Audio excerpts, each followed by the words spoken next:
Je suis prêtre exorciste de mon diocèse depuis 5 ans et j'avoue que c'est la pratique de ce ministère qui m'a permis d'en saisir davantage la réalité. Un grand saint disait que l'exorcisme, c'est un dé à coudre de science, des choses à connaître, un baril de patience pour accueillir des gens qui sont des fois dans des situations pas très intéressantes, et un océan de compassion pour être véritablement en reconnaissance que ce sont des gens en souffrance. Donc avant de commencer à distinguer est-ce que c'est psychologique, est-ce que c'est spirituel, il s'agit d'abord d'accueillir des personnes qui souffrent. Ensuite, quand on a accueilli ces personnes qui souffrent, effectivement qu'il est nécessaire de faire un discernement. Lequel discernement s'inscrit dans une durée importante. Il faut 6 mois, il faut 1 an, il faut du temps vraiment pour que le discernement soit juste. Mais je vous avoue que dans l'exercice du ministère, il y a quelque chose qui m'est apparu. Au début, je pensais qu'il s'agissait de séparer finalement. Est-ce que c'est spirituel? Est-ce que c'est psychologique? Et je me suis rendu compte que l'œuvre du malin était plus subtile. D'abord parce qu'il utilise les failles. Il connaît nos faiblesses, et notamment nos faiblesses psychologiques. Un ami, vos faiblesses, il ne va pas appuyer dessus, voire il va tout faire pour les apaiser ou les combler.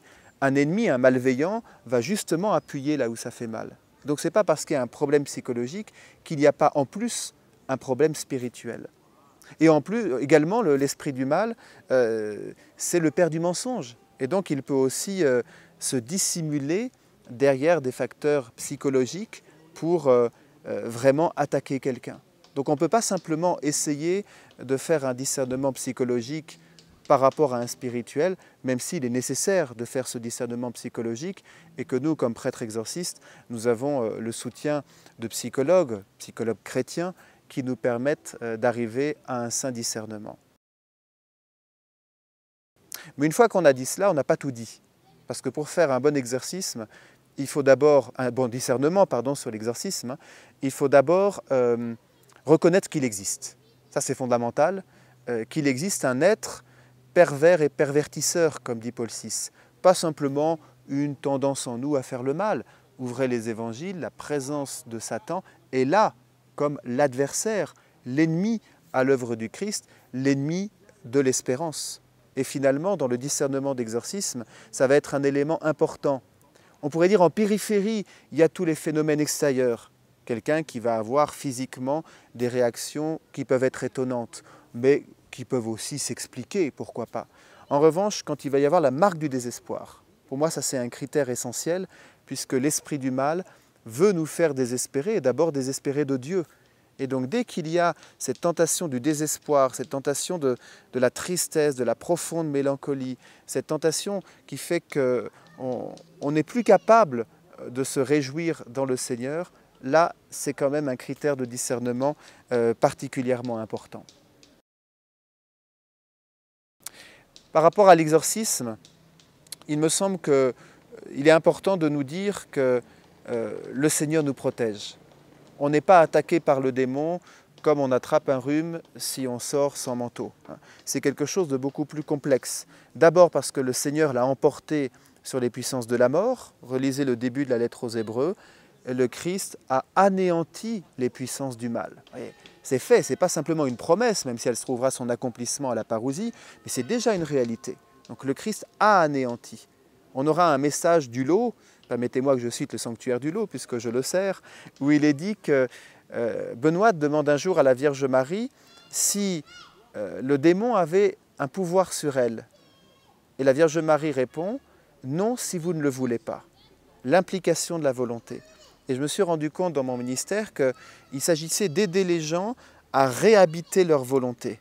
Même par rapport à des phénomènes extérieurs, quelqu'un qui va avoir des réactions très, très violentes ou bien des paroles un peu sombres, de lui dire refusez-les, habitez votre volonté, c'est le lieu où le Seigneur vous attend. Deuxième chose à faire, ne pas laisser aller son imaginaire. C'est le terrain de prédilection de l'esprit du mal, puisque la réalité a été sauvée par le Seigneur. Le terrain sur lequel l'esprit du mal peut agir, c'est l'imaginaire. Et là, il s'agit de ne pas laisser l'imaginaire être investi par l'esprit du mal Et là aussi, il va jouer sur le désespoir, c'est-à-dire que l'imaginaire va nous faire croire que le Seigneur nous a abandonnés, nous sommes dans une situation qui est une impasse, ma vie est trop difficile avec tout ce que j'ai fait dans le passé, il n'est pas possible que le Seigneur s'intéresse à moi. Tout ça, il s'agit de le rejeter avec beaucoup de vigilance. Donc je dirais que le comportement essentiel devant l'esprit du mal, c'est d'abord avoir foi en Jésus-Christ Sauveur. Il est notre Sauveur, il a vaincu le mal. Et finalement, dès que nous sommes pris par l'esprit du mal, d'ailleurs la plus grande manière d'agir de l'esprit du mal, ce n'est pas de nous posséder, c'est de nous tenter. Et par rapport à cela, la première chose à faire, reconnaître la victoire de Jésus et se mettre du côté du Christ. Si on se met du côté de celui qui est déjà vainqueur, les choses sont quand même beaucoup plus faciles, même si nous pouvons être inquiétés, perturbés par l'esprit du mal.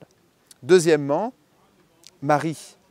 Marie dont on sait, on le dit souvent, que le rosaire est un peu comme cette fronde à 5 pierres que tenait David pour affronter Goliath. Devant l'impression de Goliath que peut être pour nous des fois l'esprit du mal, nous avons Marie, nous avons le rosaire. Et puis les sacrements. Quand on se met à l'abri sous les sacrements, on ne risque rien. L'Eucharistie et les plus grands confesseurs, les plus grands exorcistes, disent que le plus grand exorcisme, c'est la confession. Parce que c'est là qu'on refuse absolument toute influence de l'esprit du mal. En se plaçant sous la miséricorde de Dieu, on lui dit de manière claire « Tu as perdu, tu peux t'en aller ». Je vous remercie.